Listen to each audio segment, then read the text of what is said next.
There are a few simple things you should do as a regular habit before and after each coffee-making session. Following these will make for less effort later on. One of them is the group head purge.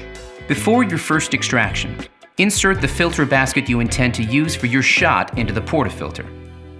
Insert and lock the portafilter into the group head. Run a short flow of water through the group head by touching the Brew icon. Allow water to flow for 5 seconds. Then, touch the Brew icon again to stop the flow of water. This will purge any ground coffee residue from the group head and stabilize the water temperature prior to extraction.